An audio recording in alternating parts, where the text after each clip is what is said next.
ইরানের কাছে এত এত ইউরেনিয়াম আছে, তারা কি চাইলে মুহূর্তেই পারমাণবিক বোমা বানাতে পারবে, নাকি ব্যাপারটা আসলে এত সহজ না? ইরান, যুক্তরাষ্ট্র আর বিশ্ব রাজনীতি, এই তিনটা নাম একসাথে এলেই একটা প্রশ্ন ঘুরে ফিরে আসে: ইরান কি আসলেই পারমাণবিক অস্ত্র বানাতে যাচ্ছে?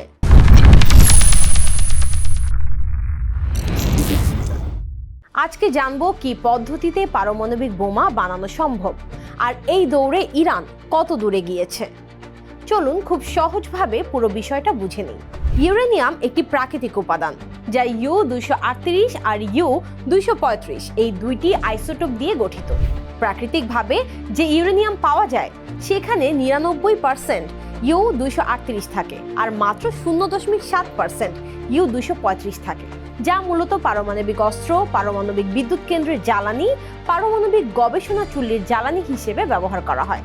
এই U-235কে সমৃদ্ধ ইউরেনিয়াম বলে, আর ইউরেনিয়ামকে পারমাণবিক কাজে বা জ্বালানি কাজে ব্যবহার করতে হলে U-235 বা সমৃদ্ধ ইউরেনিয়ামের অনুপাত অনেক হারে বাড়াতে হয়। সংক্ষেপে জেনে নেই কিভাবে এই ইউরেনিয়াম থেকে U-235 আলাদা করে সমৃদ্ধকরণ করা হয়। প্রথমে ইউরেনিয়ামকে গ্যাসে রূপান্তর করা হয়, তারপর এই গ্যাস সেন্ট্রিফিউজ নামের যন্ত্রে পাঠানো হয়, যেখানে মোটর দ্রুত গতিতে ঘূর্ণনের মাধ্যমে ইউরেনিয়াম থেকে U-238 ও U-235কে আলাদা করা হয়। এভাবে আলাদা করা হালকা U-235ই ইউরেনিয়ামের একটা বিরল ও ব্যবহারযোগ্য উপাদান। 3 থেকে 5% সমৃদ্ধ ইউরেনিয়াম দিয়ে বিদ্যুৎ উৎপাদন সম্ভব, কিন্তু তা করতে 83.5% প্রচেষ্টা প্রয়োজন।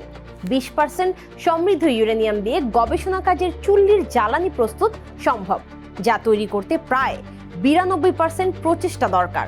আর পারমাণবিক অস্ত্র তৈরিতে দরকার 90% সমৃদ্ধ ইউরেনিয়াম, যা তৈরি করতে 99% প্রচেষ্টা দরকার।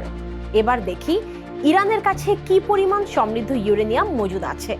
তথ্য অনুযায়ী ইরানের কাছে আছে প্রায় 440 কেজি 60% সমৃদ্ধ ইউরেনিয়াম। এছাড়াও 20% ও 3.6% সমৃদ্ধ ইউরেনিয়াম আছে, যার মজুদ হাজার হাজার কেজি। বিশেষজ্ঞরা বলছেন ইরানের কাছে থাকা 440 কেজি 60% সমৃদ্ধ ইউরেনিয়াম খুব দ্রুত 90% সমৃদ্ধ ইউরেনিয়ামে নেওয়া সম্ভব। তাহলে কি ইরান চাইলেই পারমাণবিক বোমা বানাতে পারবে?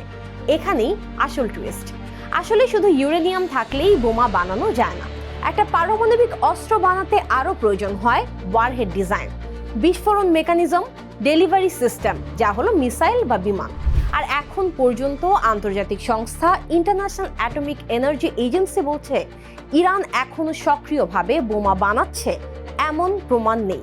তাহলে যুক্তরাষ্ট্রের ইরানের বোমা বানানো নিয়ে এত ভয় কেন?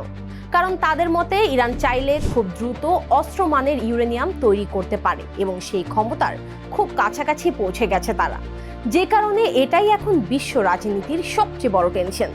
সহজ করে বললে, ইরানের কাছে পারমাণবিক বোমা বানানোর সম্ভাবনা থাকলেও তার নিশ্চিতভাবে বোমা বানাচ্ছে এটা প্রমাণিত না। তাই এই পরিস্থিতিতে প্রশ্নটা হলো, ইরান কি থামবে নাকি একদিন হঠাৎ সিদ্ধান্ত পাল্টাবে?